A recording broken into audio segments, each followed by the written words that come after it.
Hey, today we have Kunal Mehta who's here with us. Hey Kunal, how's it going? All good. How's it going with you? It's been a long time. I have of course known Kunal for many years now, while we have both been entrepreneurs in the very interesting space of loyalty. I have known Kunal for many minutes now. And I would love for Kunal to tell us about the story of how he's built his first startup and second startup and then had an exit as well, and now is on to some very cool things in a whole new domain. So over to you. So by this journey into loyalty, I never wanted to get into loyalty. But we started somewhere in 2009 when we thought that couponing was a big industry that was coming up. And couponing at that time, we were still doing with paper coupons. Like people used to carry paper coupons, and people used to kind of go and redeem it, stuff like that. And we had these feature phones at that time. I had a Nokia E70, I remember, or a Nokia N9, I don't know, some phone I had, which is a feature phone.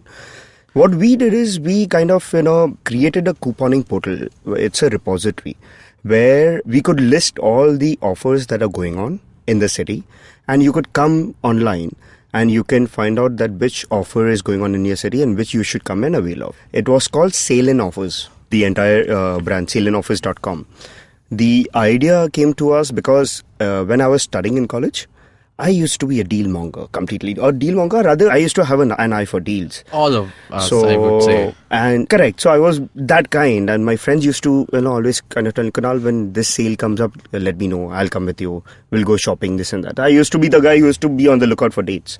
Mm-hmm. So we actually made this into a business. After I got married, and me and my wife and one more friend, we were kind of thinking that what do we want to create? And this is the idea that came up, that why don't we actually make this into a business? We have been doing it socially. Why not do this? So when we started, it was a very crude model. We created a portal. We created an M-Coupon technology platform, which was new. We were one of the very first players to do this M-Coupon platform, M-Couponing at that time. Mm-hmm. And where we can distribute unique coupon codes on the mobile phones and somebody could verify it on the POS. So we give them a web interface to verify the coupon code and stuff like that. So when we started this, we thought it was really cool. And we started talking to retailers to list their offers, on the website. We used to have people spread out the Bombay Times. Bombay Times used to be a big, medium to get the offers at that time. So spread out Bombay Times, get all the offers, have a structured way into getting data inside on the site. And this is how we started.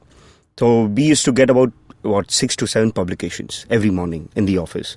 Mm-hmm. And people used to sit and just go onto the website of those newspapers, get on the content and stuff, start with it. So this manually transcribing. Because at that time, what Zomato was in the early days in a lot of ways. 2009, I didn't know any better way. To do it. So I don't think there was a better way. There was exactly. So, but the good thing was there were e-websites, e-newspapers. Right. Because we were still desktop oriented at that time.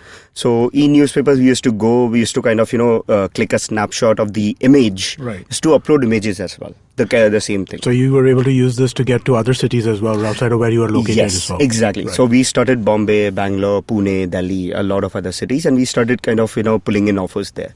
The cool thing that we did is we had a section for special offers, featured offers, where we used to go to these places and tell them to give us a special offer and we'll advertise it and we'll distribute coupon codes. So this is where we started sourcing offers for our own website, for saleandoffers.com. Otherwise, it was completely free of cost. For the other offers, whatever you're advertising, you can just come and get there. So this happened and a few months passed by when we start building content. And we start getting some, traffic as well. And I had absolutely no plan what to do next.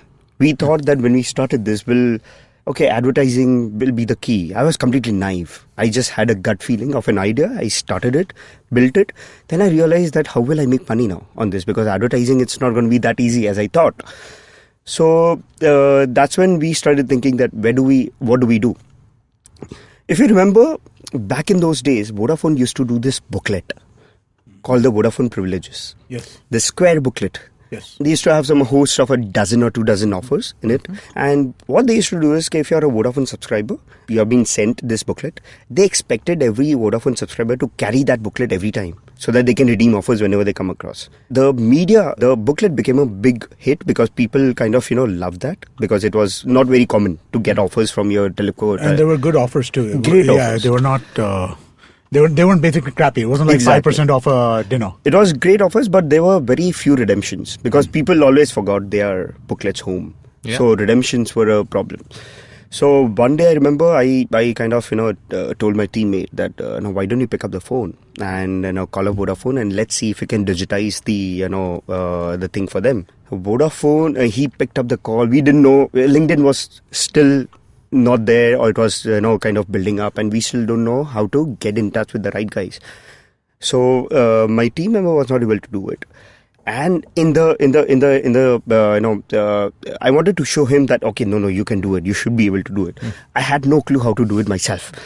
So I called up the call center. I somehow managed to get the name and the number of the marketing manager who handles the property.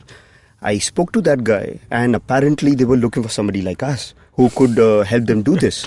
So I'm like, perfect. We have got somewhere. We go into the meeting about sometime later, and we tell them that this is what we do. We can digitize your coupons and all stuff like that. Turns out that they wanted nothing of it. They're like, can you source offers for us? I'm like, okay, we can. Always say yes. Yeah, always. I had no clue what I want. We can. Then came the other catch. Okay, we want you to sell the offers, sell the space as a media. We want you to do media sales for this Vodafone Privileges booklet. I'm like, how is that possible? People are giving you offers. How will they pay for it? You're not a Times of India. You're not a major publication. No, we want to do this. Will you do it? I said a yes. I said a yes immediately. Didn't take me any. But when I walked out, I'm like, shit, how will I do? What will we do? How will we sell it? It looks like a Herculean task. Turns out then we kind of, we had a small team. We made strategies. We kind of, charted on the paper. Whom do we want to contact? What do we want to do? Stuff like that. And we ended up, in the matter of about 30-35 days, we ended up getting them some 28 offers. All of them paid. Okay. All of them paid. At that, I still remember we collected 6 lakhs for Vodafone at that time. And I couldn't believe what I did. I couldn't believe how that could happen, but it just happened. And the good part was what we did is to digitize the offers. Below every offer, we used to put an SMS so-and-so code to this number so that you can get the unique coupon code. Exactly. So we got Domino's, we got Cafe Coffee Day, we got Gelato ice creams, one-on-one, this, that, a lot of good offers. Club Mahindra, and everyone paid. Everyone paid. Like the payment started from 10,000 bucks to 25 to 30,000 rupees a piece. So it was a good deal for us, and Vodafone was really, really surprised and happy at the same time. Later I learned that Vodafone had already tried this. Okay. They couldn't do it themselves. So They didn't tell me this before. So they wanted someone to actually front it for them. yeah. Because it was too much of a ego clash for them to someone to say no to Vodafone, that I wouldn't pay you. We ended up doing a good job, so they are like, oh, how did let's do something, let's keep on doing this. So Vodafone Privileges is where we started. So at that time I didn't know, but we became a B2B privilege programs company. We used to get alliances for people, for companies, for their customers, and we used to host it on our proprietary M-Coupon platform. So distribution of coupon codes and everything used to happen from our platform. So we could control it. We could know that who's taking it and who's redeeming it. So we had visibility at that time into that. So which was a really cool thing. Right. So Vodafone, from Vodafone we got on to, if you know, in 2011 there was an event called HT No TV Day. No TV Day was an event conceptualized by Hindustan Times. Okay. They wanted people to step out of their houses. Yes. No TV on that day. Yeah. Family I step think they've out. tried it a few times. And they tried it 3 times. The first 2 years was super. The third time it kind of, their budget shrunk, and the fourth time the budget was nowhere to be seen. So it just they still do it on social media. They still have a page, a very they have a great following there. I don't know if there's doing something there, but at that time their idea was that, can you guys help us to get about 300 deals across Bombay, across the restaurants in Bombay. And they were doing events, they were doing some painting competitions for the kids, some open bus rides and stuff like that, a lot of things. Our job was to get the entire, all the alliances, and host it on our M-Coupon platform. So in fact, then they kind of got into that argument with us, why your M-Coupon platform? We wanted the data to ourselves. So we kind of white labeled it for them, helped them build their own platform, jointly kind of did that. And we got them about 350 offers for that day, for that one day. It was the last Saturday of January, I still remember. And it was one of the biggest projects I pulled off. Wow. So, 350 offers the entire day from 11 to about 1 in the night. We had support teams kind of, making sure that people who face issues in redemption, because you think about 2011 and mobile coupons, and people are still new to mobile coupons, and there are redemption issues. It could happen. It still happens today. Yeah. So we had people on the call. So we had a call center number that if you face any problem, please call here and we'll help you. So in this, what we did is we bypassed Hindustan Time. We used to get the user calls directly so that it can be faster, and we did a really great job on this event. So that's how it kind of started growing, the B2B arm of Sale and Offers. From there, we got noticed by MasterCard India, which turned out to be our biggest client. We kind of worked with MasterCard for about 5 years from there on, starting with 2011. And we did the same thing for them, for MasterCard, get them alliances hosted on our M-Coupon platform, and then also help them run campaigns. So they were the title sponsor for Mumbai Indians at that time. So, they used to run campaigns like meet and greet the players. Whoever spends the most at Cafe Coffee Day or a Chroma or so-and-so, you get to meet the players and stuff. So then we worked with Idea Cellular, Airtel, Lodha Constructions and all. But over a period of time, I realized that what we wanted to do is become a product company. Became a services company, of course, in a small technology platform for the M-Couponing thing. The MasterCard thing, the MasterCard account, when we won it, we know that we won it from a company called Jasper Infotech. Oh, I know that name, yeah. So, think of why, yes. Jasper Infotech, at that time, I was ecstatic. I'm like, I got the account from these guys. So Jasper Infotech is the guys, they started Snapdeal, Kunal Mehta and Rohit Bansal. There you go. That's fine. So I was ecstatic. I was like, we won the account from them. Turned out that they were going on to greener pastures. I was getting into what they were already shunning. It was a good business. I'm not complaining, but it's just that how the coupons business evolved, how it kind of one day it became the queen of the town. You saw a lot of coupon buying websites, group buying websites. Yes. We realized that we were not selling coupons. We are just distributing free coupons, and we are kind of doing these privilege programs. So how do we now get there? We have to see if we can ride the wave. And the money had dried up on the tech front. Yeah. You were making money, but still, on the tech front, you will have to again start from the fresh, do something. We are still new to this commerce thing myself. I'm not a techie. I had to figure that piece out. So I created a website called bookmydeal.com in 2012. Okay. I really love the domain. I still have it. So I created that. The idea was that we work with the same partners that we worked with for all these programs, but we created a separate brand for it. So Book My Deal kind of saw the light. About 3-4 months, the entire couponing industry crashed.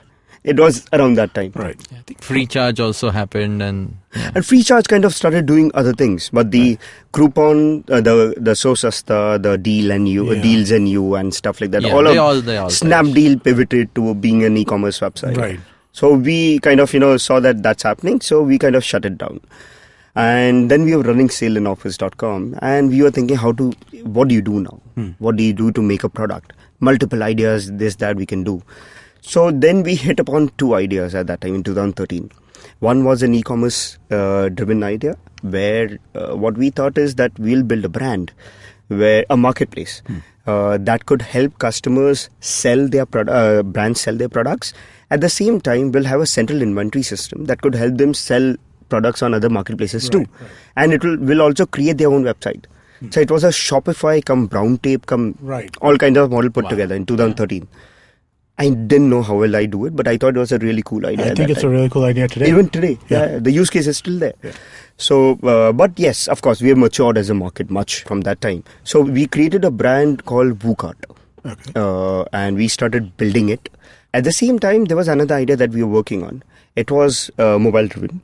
So, the idea was that we all carry our loyalty cards, physical loyalty cards. We are all part of many membership programs. But we never carry our loyalty cards because it's just plain inconvenient. What do you do with it? Just announce your phone number, membership number, something, and they'll find it for you. There's no real engagement. What you're doing is you're just engaging at the POS, and when you walk out of the door, you're forgotten. So it's just a commodity. Right. You're using it as a currency. People thought it's loyalty. It's not loyalty. In my opinion, at least. In some other part of the city, I was thinking the exact same thing at that time. 2012, why do we carry all these loyalty cards? Let's make an app for it. Sadly, we met a little later. We met later. Yeah, we should have met a little earlier, but anyway. And discouraged each other. Yeah. Yeah, you always keep your competition closer, but try to derail him.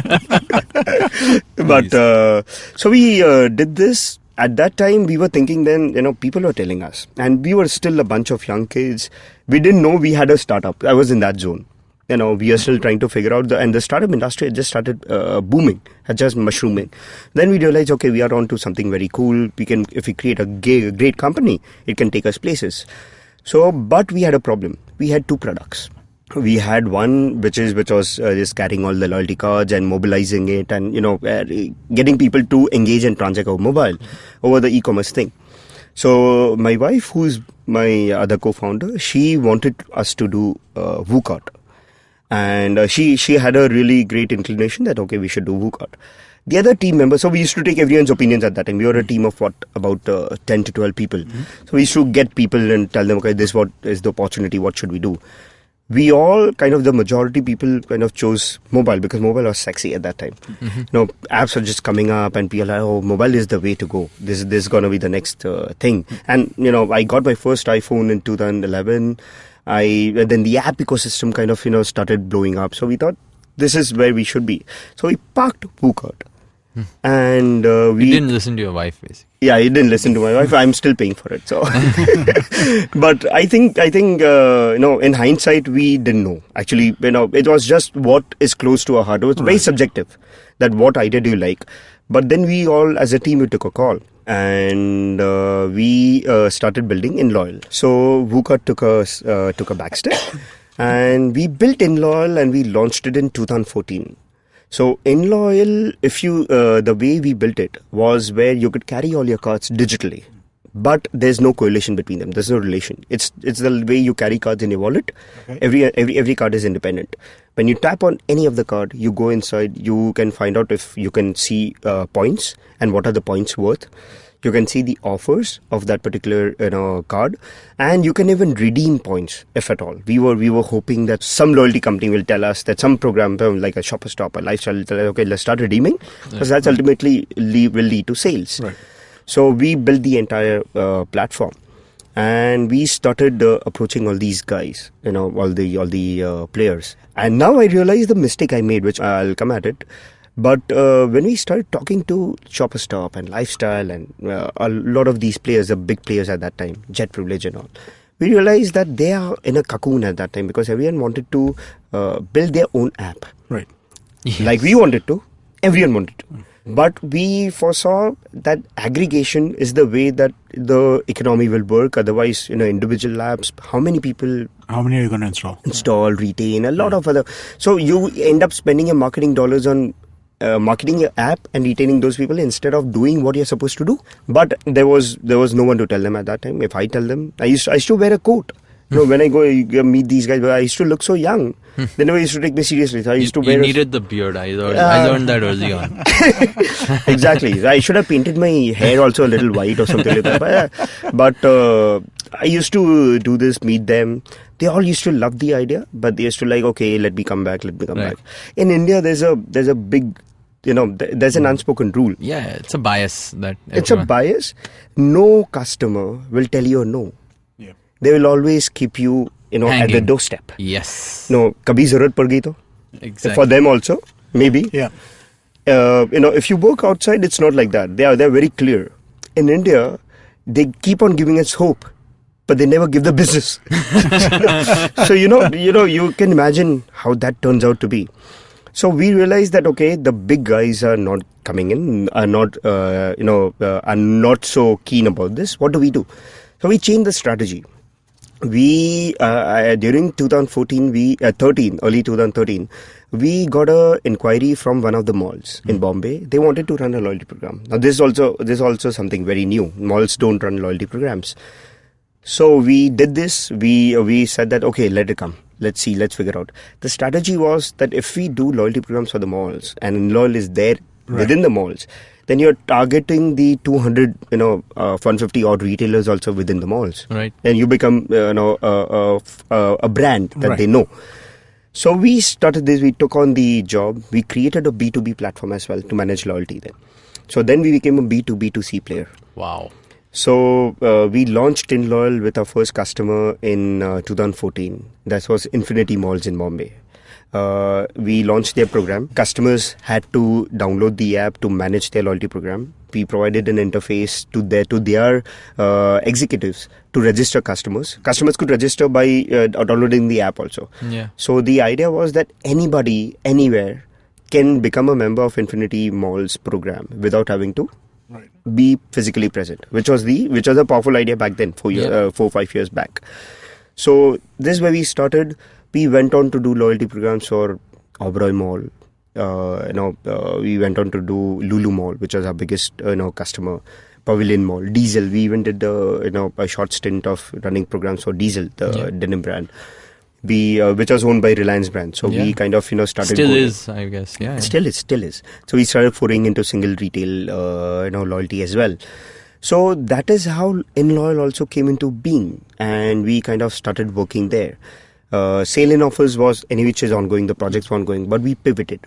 We thought that, okay, let's not make the same mistake we made before. Let's not focus on too many things. We pivoted and we kind of focused our energies on InLoyal. Yeah, I think that's when we have already been talking, and that's when we started. I also realized that the individual mobile app space is not so strong, whereas the ones backed by the brand, backed by a larger brand, of course, are. And then, of course, you guys went on to finally exit B2B2C from this company. We did that in 2016, yes. Yes. So I think I was the happiest that, okay, someone in this domain has found, found a buyer for innovative new product, which InLoyal was. And of course, that the company which acquired you ended up being one of the existing sort of old school loyalty players in the market, right? So I think I got lucky there, because during the turn of 2015, when we took on Lulu Mall, we just started getting traffic, like crazy traffic, and they were kind of breaking our system, because of course my technology was built on not built to be scalable. I still needed funding so that I can make a better technology so that it's scalable and it's better. So when Lulu Mall came in, it's kind of, we started getting that traffic, system started crashing. We realized, okay, this is a good problem to have. We need to now, start looking for capital. The problem was we were in November 2015 when the capital had all dried up. It was a brutal time. Yeah. And any which is loyalty, any which is at the bottom of the pyramid. Yeah. Loyalty is like after people pay for everything else, they throw money on maybe exactly pet startups.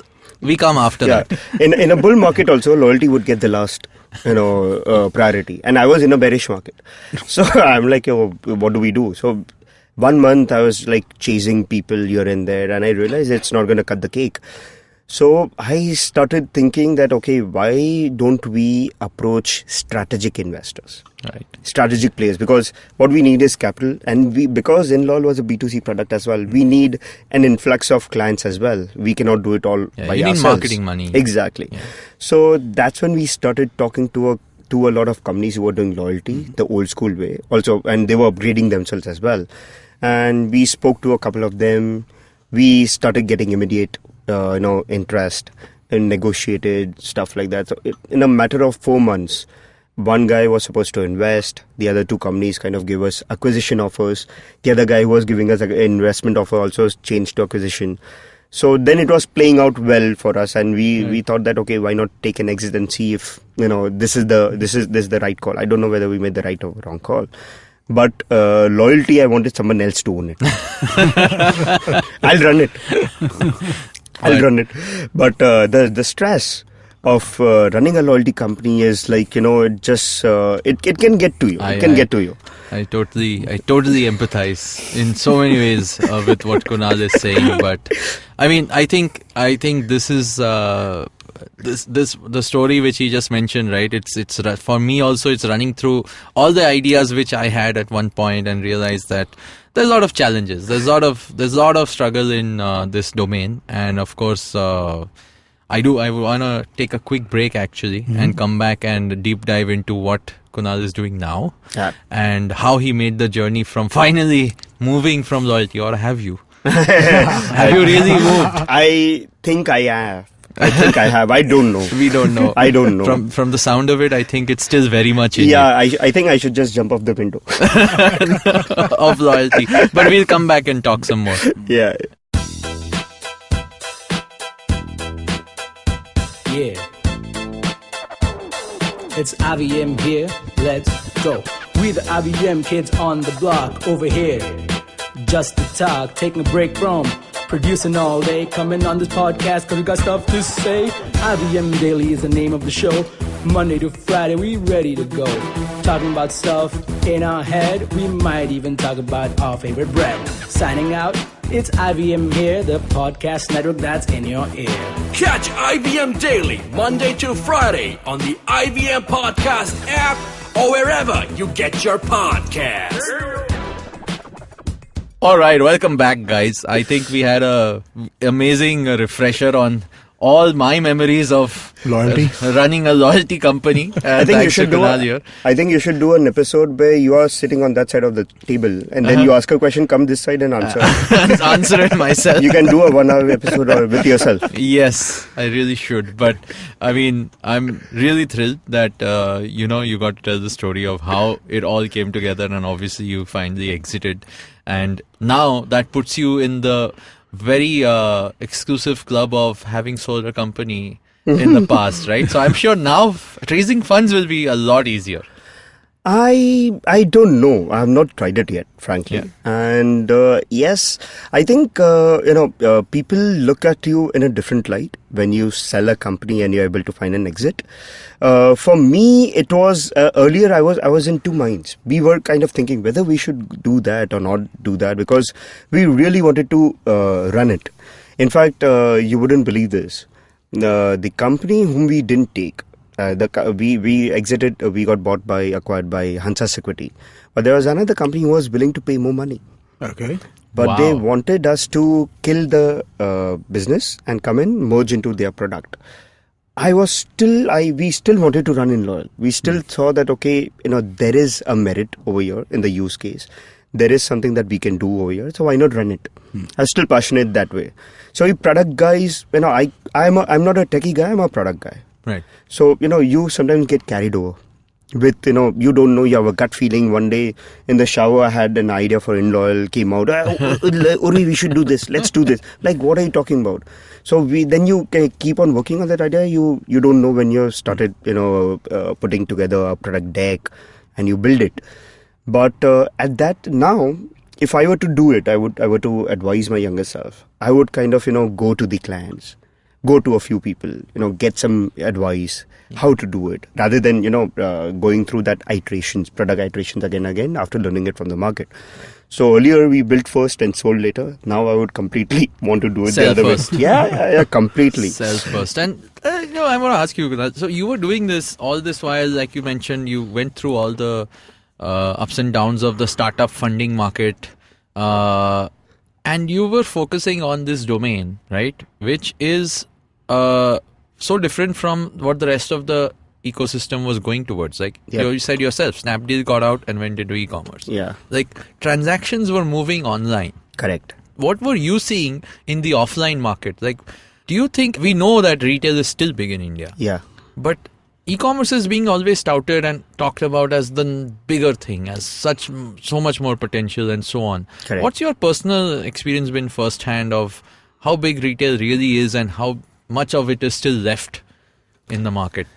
So I would say if you look at India and if you look at where online retail started, which is the US, if you look at the US market, even today, although online is growing, booming, Amazon is taking them left, right, and center.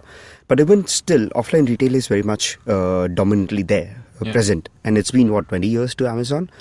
The time period where online retail in India has grown has shrunk. The time, it's no longer that, if it's going to happen in the US 20 years back, it's going to take 20 years for India to catch up. The time is shrinking. The time gap is shrinking because of the technology, because of where we are, how the world is. So if you ask me, I think in India, shopping is an experience. Why I see still promise in the offline market is because when the online onslaught came in, when Flipkart and everyone started discounting their products, and offline retail actually took a hit, they reinvented themselves. They kind of, you look at the shopping malls, you look at the stores, you look at the way they were kind of doing things. They started talking to technology players themselves. They made a lot of mistakes in this, and offline retail still has a lot to learn from online. But they were ready to adopt, ready to experiment. Now they are looking at, they experimented with beacons and, tracking the customer's location, heat maps, this, that. I want to understand. Sometimes I find these offline retailers not having clarity, but they know that others are doing it. So I should also, pick it up. I should also do it. There are very few players whom I've met who are actually doing it, thoughtfully and ahead of the curve. So I would say offline retail has a lot of promise because of the kind of the market we are in. We love to shop offline. That touch and feel, I wouldn't say that, but we have long past that. We now are okay with ordering phones online. We are okay with paying for for expensive items online and getting it delivered home. But if you look at shopping as an experience, online will never give you that experience. Right. Do you think that experiential thing has to do with the fact that, so things which are commodities, right? Like a phone, right? I mean, like a Nokia phone or a Motorola phone or a Pixel, it's going to be the same no matter where you get it from. Same with the television, same with the DVD player, same with the music system, all that kind of stuff. So do you think that is the kind of difference that you're saying, that is the stuff that is selling online as opposed to stuff which is more experiential? People are going offline to buy. So I wouldn't even say that. So where you are right is like commodities are selling faster, which is why Flipkart, they try to get away from the smartphone market. They try to do something new because smartphones everyone's trying to do fashion and whatnot, right? So but Myntra, you look at how Myntra has done fashion. Right. I simply love the tech. I think I love Myntra too. I love the tech. As in Flipkart, Jabong, all our group companies, but Myntra has been ahead of the curve in terms of bringing in new stuff, bringing in how the user experience should be, how the UI should be. The only problem which Myntra I don't think can solve with technology is that after a point of scrolling through products, I'll get bored. Yeah, I get bored. There are people who love it. But I have a particular time, I can only see about a few products. Then whatever I like, I store it, I buy it, whatever I do with it, whatever my inclination is. But I can only browse so much. With offline shopping, it's not that. If you're at a mall, if you're at a store, you browse, you go from here to the other place. Then you do window shopping. Then, acha, mere ko ye bhi kharidna hai. You kind of step into other store. So you do a lot of ad hoc buying. A lot of impulsive buying happens. Online bhi hota hai, but online, the way the way the experience was cultivated within us, we look for deals. Yeah, interesting. Have you ever done this where you have seen a product offline and you have seen a deal online and you wait for you kind of not buy there, but you go online and buy it? I've done that. So I think I'm not a typical use case because I don't like going shopping at all. I do that. I buy everything online. I don't look for anything offline. I mean, like I hate going offline. If there's a possibility of getting something online. It's true. So you're already moved to that. But there's a lot of people who by default end up going offline. Right? Yeah. I mean, there's still people walking into all these malls and you've seen that data firsthand that people walk in hordes, right? It's an experience. It is, yeah. So I'll tell you some point of data. With Inloyal, at the time of walking out of Inloyal, we had processed some 350 crores worth of loyalty sales. We are sitting on data of 350 crores worth of sales. 35 million points were issued, 17 plus million points were redeemed. So we kind of, knew a lot of, these are only loyalty sales, which is a single percentage of the total sales that they're tapping. So just imagine the malls are doing 100 plus crores a year. they are not dying out by any means. Unless you're a crappy mall developer. Like, some malls have never worked in Bombay. Right. Crappy stores are not going to work no matter what, right? I mean, that's just the nature of crappy stores. Yeah, but this is massive, right? So obviously the amount of money is massive, and hence it works out. It works. Right? But going forward, the user is who's changing. User behavior is changing. It's changing. And I think the offline retail is also changing along with the user behavior. They have realized that, okay, we can never compete with, I know now we are retailers who admit that we can never compete with online retail with the kind of discounts that they provide. What we can provide is an experience that the online world cannot provide, which they're right in. Which is right. Which is their domain. Which they have to focus on. And how, so I want to actually ask you about the newer stuff as well. And I think it's an interesting move that you've made, of course, while I totally understand that loyalty one can only do so much. What made you move out of obviously after selling the company and go into this new domain, and can you tell us a little bit about it? So I'll tell you, when I walked out of the company, I knew I am never returning to loyalty again. I had made up my mind that I will never do a loyalty program again, because it had taken so much of my energy. Right. And there are plenty of other opportunities, like you said, transactions and stuff like that. I was kind of thinking, what will make retailers tick? Two things. One thing rather make retailers tick a lot, where if you help them make sales, they are happy. Mm-hmm. Anything that you do that you are kind of you're helping them make sales, and you take a cut out of that sales, they're happy. Right. As long as they are getting the money in, the cash is rolling in. So I was trying to figure out what I want to do there. Can I help with transactions? Can I help them with customer acquisition? What can I do? So I came up with an idea which is which offline retail, surprisingly doesn't use too much. I wanted to create a micro-influencer marketing platform. When we talk influencer marketing today, what comes to our mind is the social media influencers, all those guys who have got a lot of following, and they kind of talk about products. We just had an episode about it. Exactly. Yeah. So that works, but it doesn't. So many of the retailers I've spoken to, it helps them with branding, but it doesn't get them sales. Mm-hmm. So, and it's again another buzzword that I think they are catching on. It's a fad. It will also start getting getting corrected. Like influencer marketing will also start going the right path. Mm-hmm. What I wanted to do is, can you identify that who your current customers are, and can you identify that who are the who can be influencers within your current customers, rather than relying on someone external. Exactly. Outside your door. You have got 100 people inside within your door. Can you tap into them and figure out if 10 can actually lead to more sales? They can be influencers. Because everyone's got a social media account, everyone's got friends, everyone's got this. So we created something called, the new company is called Boomer. And we kind of created a product called Boomer Influence. We are still creating it. It's still in phases. Boomer Influence helps retailers to find out that who your customers are. And can you tap into those customers and help and ask them to influence their peer network to come into the to the store or the outlet and make a purchase? And it's a sophisticated way of saying we are running a referral program. But the difference here is that we are tapping into customers. We are identifying scores. For these customers, we know that what their transactional behavior is with the brand, what their influencer or their social behavior is online, and can you give them a score? Basis of the score, you allot them a certain deal that if they are able to get 1, 2, or 3 players to the store, they would be able to get some reward in return. And the guys also come in, and customer acquisition is something that this helps. Customer retention it helps. The guys who come in, we study their buying pattern over a period of time, and we also then make them into influencers. Right. So it kind of makes it into a multi-level marketing tree. Wow.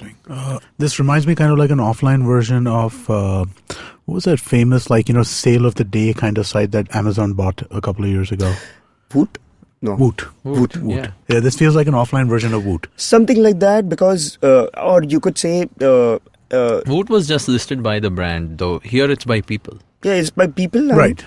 And here, if you know Amway, if you know Oriflame, Right, yeah.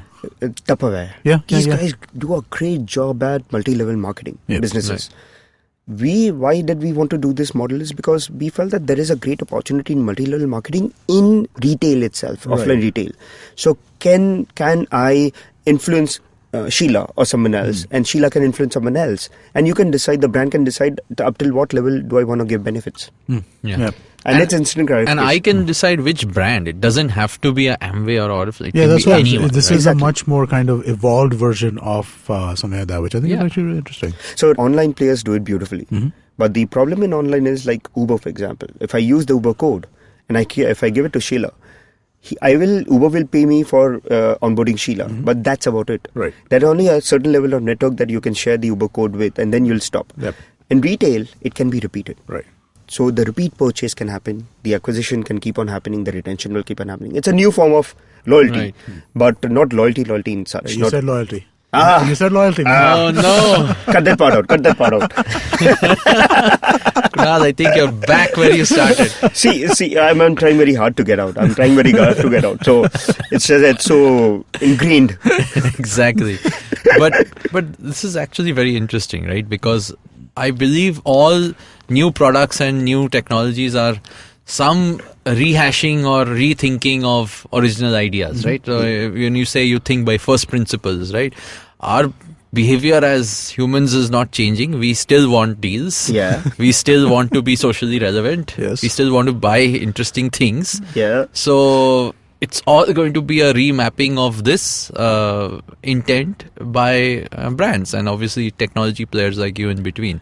So I'm sure there'll be a version of this which will, it will. So technology is an enabler at the end of the day. And I realize with InLoyal and with creating companies like Sale and Offers InLoyal, when you're the first mover or you're trying to do something radically new, you always have that tough time into getting people adopting that product or the market. Right. Sometimes you realize that maybe there's no market there, but you're trying to create a market outside. Right. So if you create a product and have to create a market at the same time, it's a tough proposition. So either the market has to be existing, or you have to have one or two players who's already done something so that you can learn from their mistakes. Right. Yeah. So kind of try to learn from what's happened before and do a better job at it.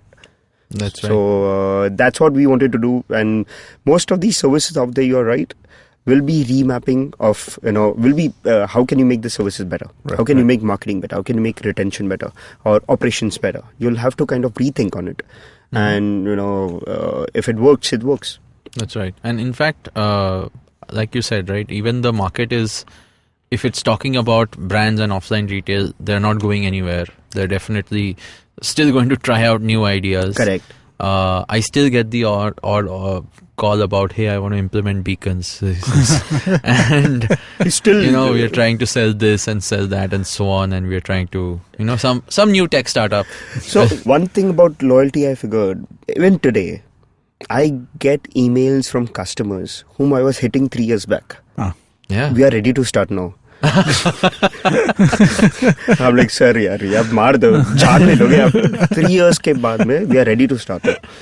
So, sometimes it makes you feel. And you said yes. No. So I kind of try to get them, that there's a new thing that I'm doing. Not the same thing, because 3 years में काफी कुछ बदल गया भाई. So, I believe that even if you look at the subscription membership packages, the way Amazon Prime has picked up, the way subscription business models like Netflix and everyone has picked up, Uber is doing Ride Pass on a regular basis. Yes. Ola has just started doing Ride Pass, and they had the Ola Select. Yeah. MMT, Make My Trip, has started doing something where it's double black, where you sign up for a year, you get certain benefits. Zomato Gold. Zomato Gold is a perfect example. Yeah.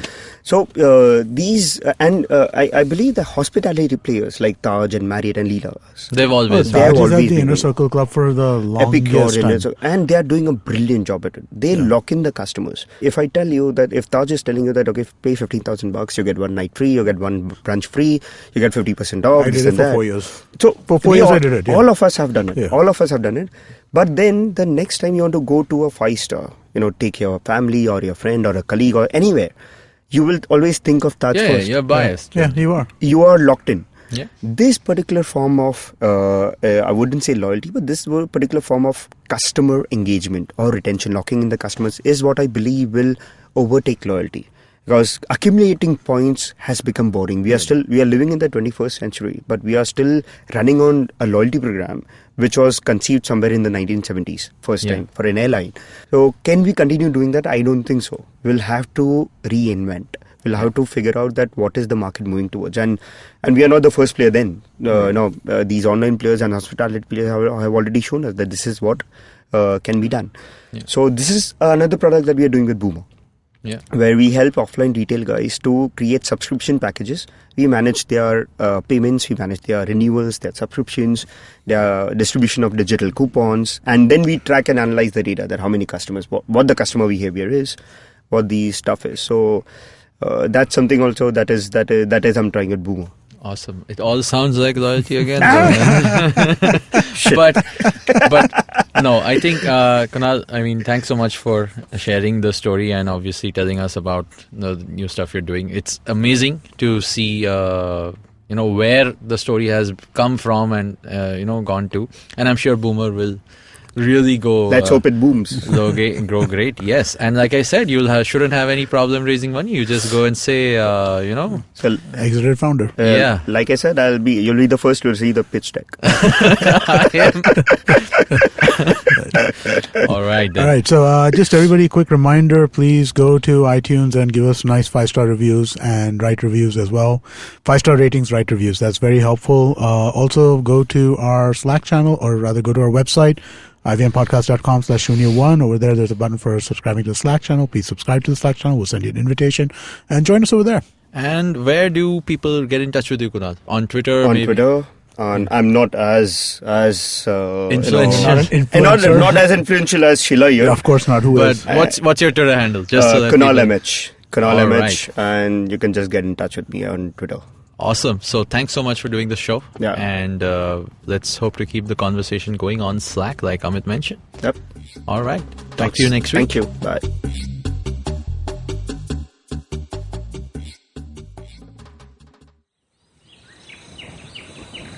As you can see, we have a podcast listener in his natural habitat. Millions of years of evolution have led him to this point. He's on his way to work, and listening to podcasts makes his miserable day better. He will now head to work and use all his knowledge to communicate with other colleagues and possibly future mates. You can find more of his species on ivmpodcasts.com, your one-stop destination where you can check out all the coolest Indian podcasts. Happy listening.